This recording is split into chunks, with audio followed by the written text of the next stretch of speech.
한국에 있을 때 우리 청년들을 지도했을 때에 청년들과 함께 지리산을 산행한 적이 있었습니다. 처음 지리산을 올라가기를 시작했을 때는 이 지리산 꼭대기에 올라갈 수 있다라고 하는 그 들뜬 마음에 힘든 줄도 모르고 그 산을 올라갔습니다. 근데 그 지리산이 만만치 않습니다. 올라가다 보니 점점 다리는 아파오고 어깨 맨 배낭의 무게는 점점 무겁게 느껴졌습니다. 힘들다 보니까 대화의 소리도 점점 줄어들 수밖에 없었습니다. 처음에는 한 2시간 걷다가 쉬었는데 1시간 걷다가 쉬게 되고 점점 쉬는 시간이 늘어나는 것을 느끼게 됩니다. 그러다 보니까 예상한 시간보다 더 많은 시간이 소요가 되었습니다.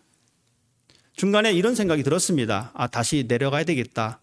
하지만 이미 걸어온 길이 많았기에 내려갈 수가 없었습니다. 그래서 어쩔 수 없이 꼭대기까지 올라가기로 결정을 했습니다. 지리산 꼭대기에는 이 장터목 대피소가 있습니다. 그곳에서 하룻밤을 묵을 생각으로 걸어갔습니다. 하지만 해는 점점 짧아지고 그 길은 여전히 남아 있었습니다. 청년부를 담당하고 있던 저는 그 순간을 어떻게 해결해야 될 필요성이 있었기 때문에 걱정이 들기 시작했습니다. 과연 어둡기 전에 그 꼭대기에 올라갈 수 있을까? 전등도 준비하지 않았습니다. 가다가 길을 놓치면 어떻게 할까? 좀 더 일찍 출발했었으면, 좀 더 쉬는 시간을 좀 더 줄였으면 올라갈 수 있었을 텐데라는 불안과 염려와 두려움이 마음속에 들기 시작했습니다. 그때 당시 그 대피소는 어떻게 운영됐냐면 선착순으로 그 안에 들어가게 됐습니다. 요즘이야 다 예약제가 있어서 늦게 도착해도 예약 때문에 들어갈 수 있지만 그때는 예약제가 없었습니다. 선착순이기 때문에 그 전에 100사람의 사람 속에 들지 못하면 잠을 잘 수가 없었습니다. 하지만 청년들을 이끌고 있었던 저는 그 청년들을 뒤로하고 먼저 뛰기 시작했습니다. 평지를 뛰는 것도 힘든 건데 여러분 산을 뛴다라고 생각해 보십시오. 얼마나 힘들겠습니까? 하지만 제 마음속에는 우리 모두가 잠을 바깥에서 밤에 추운데 보내야 되든가 아니면 못 가든가 길을 놓치거든가 라고 하는 그 불안한 마음을 떨칠 수가 없었습니다. 하지만 제가 뛸 수밖에 없었던 것은 그 꼭대기에 분명히 대피소가 있다는 사실과 중간중간 갈래길이 있었지만 그 갈래길마다 이정표가 있었다는 그 사실 때문에 저는 뛰었습니다. 뛰다가 걷다가 해서 결국 도착했습니다. 그리고 우리가 지금 일행이 있는데 뒤에 따라오고 있다라고 이야기하고 그 방을 확보할 수가 있었습니다. 그 시간이 한 3시간 정도 소요가 됐던 것 같습니다. 하지만 그 3시간 동안 제 마음은 불안했고 이 불안이 두려움이라고 하는 공포를 동시에 경험했던 순간입니다. 사람마다 다 다르지만 우리 모두 이런 비슷한 경험이 있을 수 있습니다. 어떤 사람들은 낯선 환경 때문에 불안해하기도 하고 어떤 사람들은 경험하지 못한 미래의 시간 때문에 불안과 염려 속에 살아갑니다. 또 어떤 사람들은 과거의 경험을 떨쳐버리지 못하고 마음의 두려움 속에 살아가는 사람도 있습니다. 그 옛날 이스라엘 백성들의 마음에도 여전히 두려운 마음이 존재했습니다. 어쩌면 우리보다 더 큰 두려움이 그들 마음에 있었는지도 모르겠습니다. 왜냐하면 그들에게는 생명이 달려 있었기 때문입니다. 그들에게는 선택의 조건이 없었습니다. 우리는 지금 선택의 조건이 많이 있습니다. 그렇지만 여전히 두렵습니다. 하지만 이스라엘 백성들은 그때 당시에 선택의 조건이 없었습니다. 죽느냐 사느냐의 문제에 봉착해 있었습니다. 척박한 광야를 벗어나서 하나님께서 약속하신 이 가나안 땅으로 쉽게 입성할 줄 알았는데 이스라엘 앞에 나타난 것은 척박한 광야였습니다. 그 광야를 우여곡절 끝에 지나서 가나안 땅에 들어왔는데 이 땅에서 사람들이 두 손을 들고 환영해 주지 않았습니다. 여전히 그 사람들은 자신의 땅에 들어온 이스라엘 백성들을 배척했습니다. 이번에는 바산왕 옥이 군대를 이끌고 나와서 이스라엘과 싸우려고 기다리고 있습니다. 바산이라고 하는 이 지역은 참으로 비옥한 땅입니다. 이 땅이 좋기 때문에 이 땅을 두고 많은 민족들이, 많은 부족들이 전쟁을 펼쳐왔습니다. 그러다 보니까 그 땅을 뺏으려고 얼만큼 많이 준비를 했겠습니까? 수많은 무기를 준비하고 군대를 훈련시키고 그 땅을 점령하려고 나섭니다. 반대로 그 땅을 차지했던 사람은 어떻습니까? 그곳에 살다 보니까 너무 좋으니까 그 땅을 뺏기지 않으려고 더 많은 무기를 준비하고 더 높은 성벽을 쌓게 됩니다. 더 강해야지만이 그 땅을 지켜낼 수 있기 때문에 그렇습니다. 자신이 살고 있던 그 지역을 지키기 위해서 성벽을 견고하게 세우고 그 지경을 늘 감시하면서 지냈습니다. 특별히 오늘 나타난 이 바산왕 옥은 아주 위대한 왕입니다. 더 넓은 영토를 차지한 왕입니다. 그의 군대는 강합니다. 성경에 보면 그 지역의 사람들의 체격이 주변의 다른 사람들보다 컸다라고 기록하고 있습니다. 덩치도 큰데 성질도 사나운 사람들입니다. 여러분 생각해 보십시오. 덩치도 큰데 성질도 좋지 않습니다. 무섭습니다. 두렵습니다. 상대적으로 이스라엘 백성들은 왜소했기 때문에 더 두려운 마음이 들 수밖에 없었습니다. 모세가 가나안 땅을 정복할 때에 정탐꾼을 보냅니다. 그들이 와서 했던 말을 여러분 기억하십니까? 우리 생각에는 우리가 정말 너무 작다, 메뚜기 같다 라고 표현할 정도였습니다. 이미 기선제압을 당했습니다. 가보니 상대방은 덩치도 크고 성질도 고약합니다. 쉽게 건드렸다간 괜히 잘못 들쑤서 놓았다가는 힘들 것을 뻔히 알고 있습니다. 그런 상황입니다.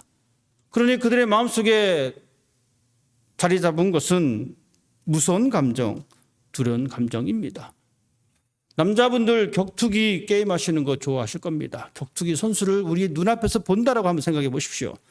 등치도 크고 근육도 막 있고 눈매도 매섭습니다.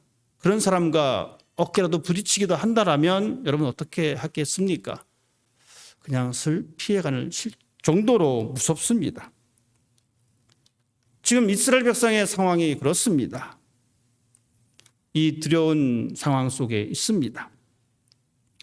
그들 앞에 놓여있는 전쟁이 있습니다. 전쟁이라고 하는 커다란 현실 앞에 사람들은 어떤 감정을 느꼈을까요? 전쟁을 앞둔 이스라엘 백성들은 그들이 느꼈던 감정은 두려움입니다. 물론 하나님의 인도하심으로 그들은 광야의 열악한 환경을 이겨냈습니다. 또 며칠 전에는 헤스본 왕 시온과의 전쟁에서 승리도 거두었습니다. 승리를 거두었지만 당장의 눈앞에 펼쳐진 현실 앞에서는 또 고개를 숙일 수밖에 없습니다. 여러분, 두려운 감정을 떨쳐버리는 것은 쉬운 일이 아닙니다. 과연 이번 전쟁에 승리할 수 있을까? 지난 전쟁에 간신히 목숨은 건졌는데 이번 전쟁에는 내 목숨을 보장해 주는 것은 없습니다. 간신히 살아서 여기까지 왔는데 이번 전쟁에 나가서 죽게 되면 모든 것이 물거품이 될 거야. 이런 마음이 사람들 앞에 들어올 수밖에 없습니다. 어쩌면 수많은 전쟁을 치러왔던 장군마저도 전쟁 앞에서는 그 두려움을 떨쳐내는 것은 쉽지 않은 것입니다. 그만큼 두려움은 사람의 마음 깊은 곳에 자리 잡고 있습니다. 두려움이라고 하는 것은 우리 모두가 가지고 있는 감정입니다. 어떤 결과를 알 수 없기 때문입니다. 보장됐다라고 말은 하지만 그 보장됐다라고 하는 이 말조차도 신뢰할 수가 없습니다. 마치 안개 속을 운전하는 것 같은 그런 감정입니다. 어떤 대가를 얻을 수 없기 때문에 두려울 수밖에 없습니다. 우리가 살아가면서 우리는 때로는 믿고 따랐던 사람에게 배신을 당할 수 있다라고 하는 이 두려움을 가지고 있습니다. 때로는 사랑받는 사람에게 버림받을 수 있다라고 하는 이 두려움도 우리는 가지고 있습니다. 그동안 열심히 모아놨던 모든 것을 잃어버릴 수 있다라고 하는 이 두려움도 우리는 가지고 있습니다. 여러분은 어떠십니까? 어떤 두려움이 여러분의 어깨를 짓누르고 있습니까? 사람마다 두려워하는 것은 다 다릅니다. 사람의 얼굴이 다르듯이 두려움을 느끼는 대상도 다 다릅니다. 나는 두렵지 않은데 당신은 왜 두려워하냐라고 말할 수가 없습니다. 그래서 상대방이 무섭다라고 할 때 우리는 그 사실을 받아들여야 합니다. 어떤 사람들은 다른 사람에게 사랑받지 못할까 두렵기 때문에 먼저 사랑하기를 꺼려합니다. 내가 상대방을 사랑했는데 그 사랑이 외면당할까 봐 불안합니다. 그래서 내가 먼저 손을 내밀지 않습니다. 내가 내민 손이 거절당할까 봐 두렵기 때문에. 어떤 사람들은 성공하지 못할까 봐 두려워합니다. 그 두려움 때문에 시작조차 하는 용기조차도 갖지 못합니다. 수없이 만나는 장애물 때문에 그 두려움을 극복하지 못하고 좌절하고 그 자리에 머물러 있는 사람도 있습니다. 또 다른 사람들은 이렇게 생각합니다. 어떤 걸 두려워하냐면 세상에서 뒤처질까 봐 두려워합니다. 자녀를 키우는데 세상의 방식과 다르면 두려움을 느낍니다. 이 세상은 돈이 제일 가치 있는 것이라고, 돈이 우리의 삶의 주인이라고, 그 돈을 따라가라고 이야기합니다. 이런 세상에 살면서 돈을 따라가지 않으면 마치 우리의 인생이 실패한 것 같이 보이는 것 그 자체가 두렵습니다. 세상에는 힘이 있다고 말을 합니다. 그 힘을 가지고 있어야 된다라고 이야기합니다. 그런데 성경에는 힘이 아니라 오히려 종이 되어야 된다라고 말합니다. 낮아져서 섬겨야 된다라고 이야기합니다. 이런 모습이 세상의 모습과 다르다 보니까 다른 사람들에게 약하게 보일까 봐 그것이 두려울 때가 있습니다. 우리는 이런 두려움에 떨고 있는 우리 모습은 결국 세상의 소리에 귀를 기울일 수밖에 없습니다. 그래서 돈이 하나님이 되는 세상, 권력이 하나님이 되는 세상, 세상의 가치관이 하나님이 되는 그 세상에 우리는 굴복될 수밖에 없습니다. 그러면서 우리의 삶은 절망 속에 살아갑니다. 그것이 결국은 실패자의 인생임에도 불구하고 그것이 실패인지도 모르고 그런 모습으로 살아갑니다. 그렇습니다. 우리가 살아가는 이 세상은 두렵습니다. 그렇지만 그 두려움이 우리의 삶을 지배하도록 내버려둬서는 안 됩니다. 그 두려움을 거부해야 합니다.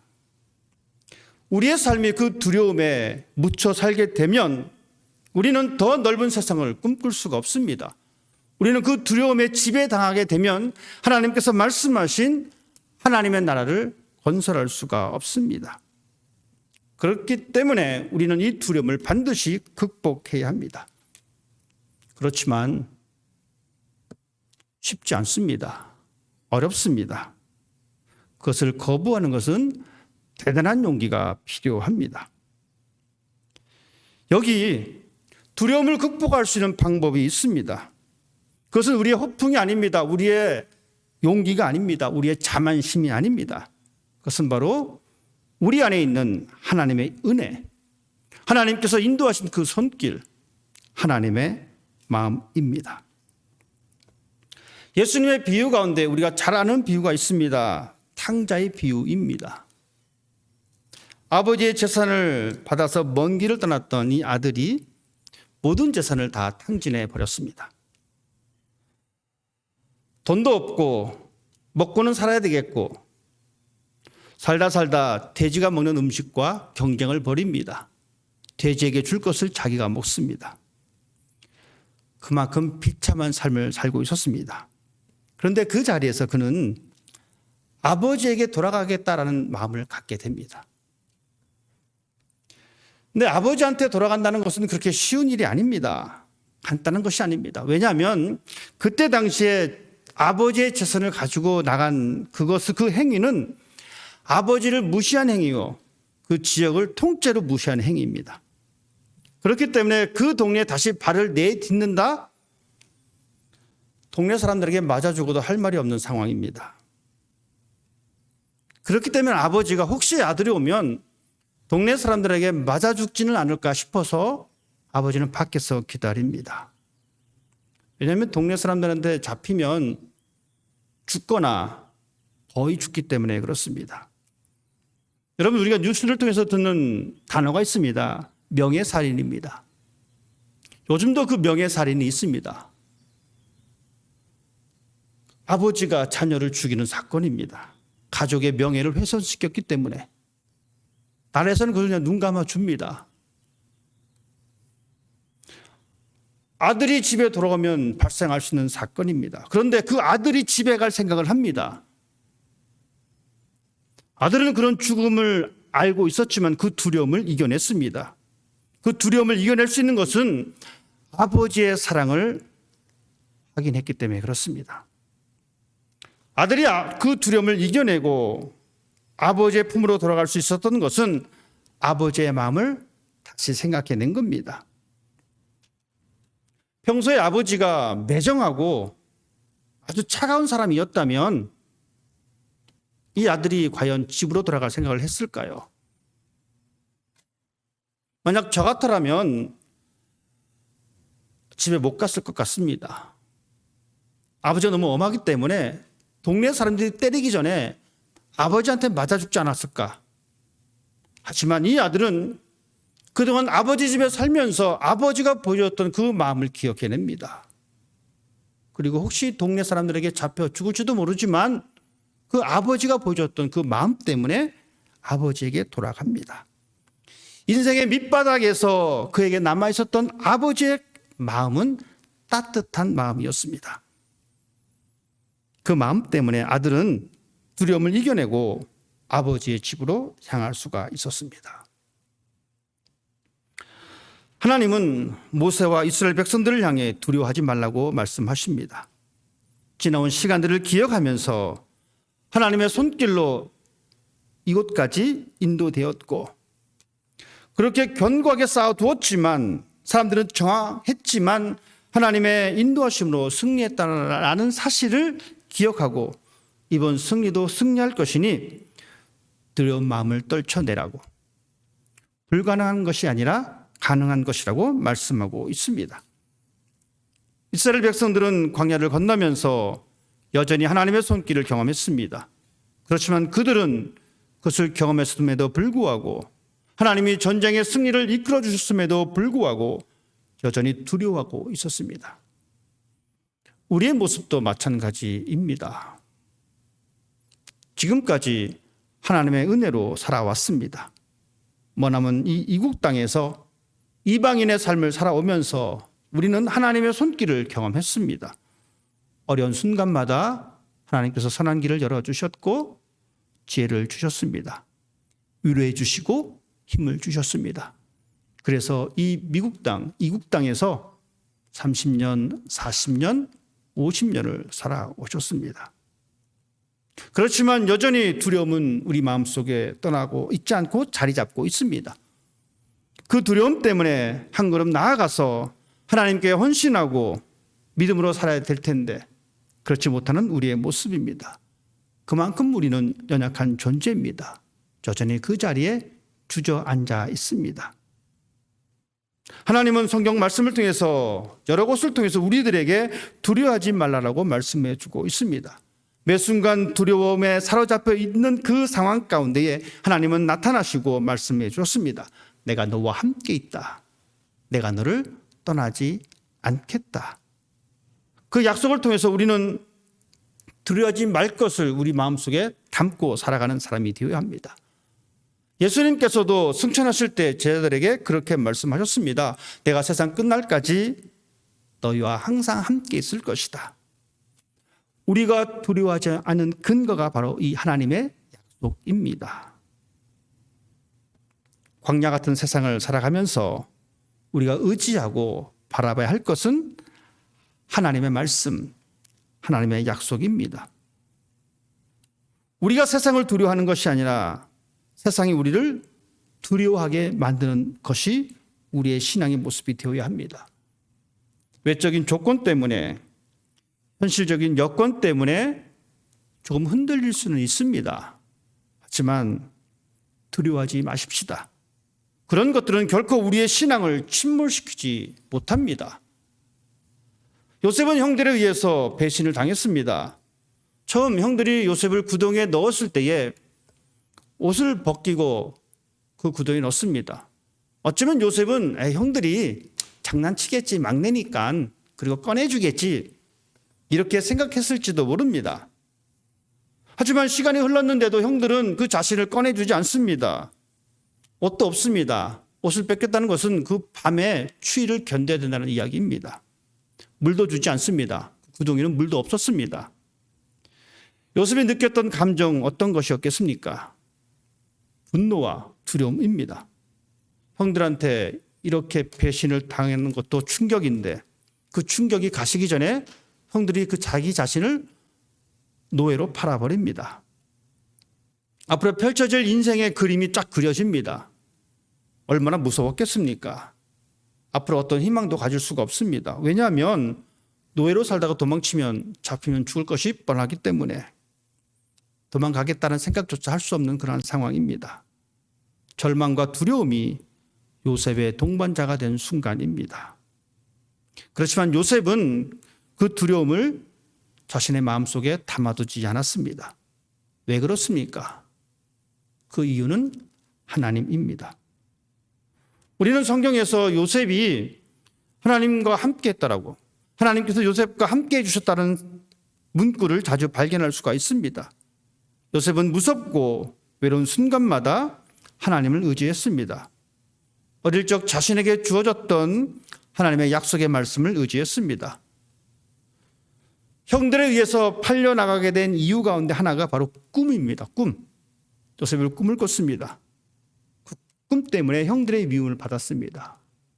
고대인들은 꿈을 통해서 신의 계시를 받는다라고 생각했습니다. 요셉은 꿈을 통해서 하나님의 말씀을 받은 것으로 이해했습니다.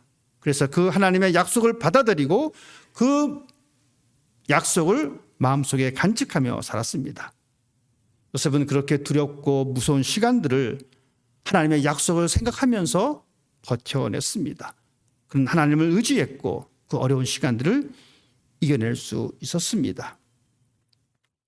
아직도 세상이 두렵다고 생각된다면 더욱더 하나님을 의지하기를 바랍니다. 두려움을 이길 수 있는 방법은 세상보다 더 많은 힘을 갖는 것이 아닙니다. 하나님의 약속을 신뢰하는 것입니다. 하나님께서 이끌어 주셨던 그 시간들을 기억하는 것입니다. 그 순간 우리의 두려움은 오히려 우리를 두려워할 것입니다. 왜냐하면 우리의 가슴에는 하나님의 은혜로, 우리의 머리에는 하나님의 선하신 손길을 기억하고 있기 때문에 그렇습니다. 하나님께서는 우리에게 예레미야 선지자를 통해서 이렇게 약속하고 있습니다. 너희는 너희가 두려워하는 바벨론의 왕을 겁내지 말라. 내가 너희와 함께 있어 너희를 구원하며 그의 손에서 너희를 건지리니 두려워하지 말라. 하나님께서 우리에게 그렇게 말씀해 주고 계십니다.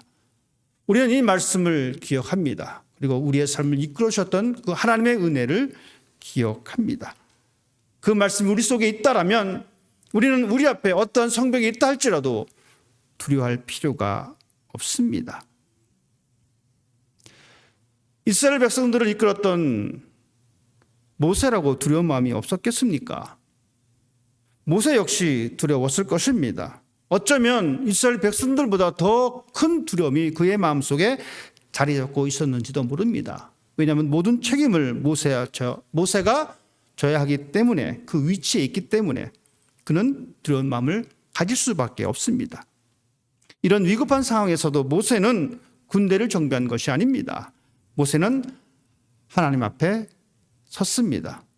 그리고 그 상황 속에서 자신에게 대답해 주실 분은 오직 하나님 한 분이라는 사실을 기억하고 있습니다.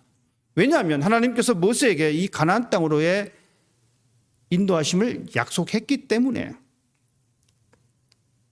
하나님은 이스라엘 백성을 외면하지 않으셨습니다.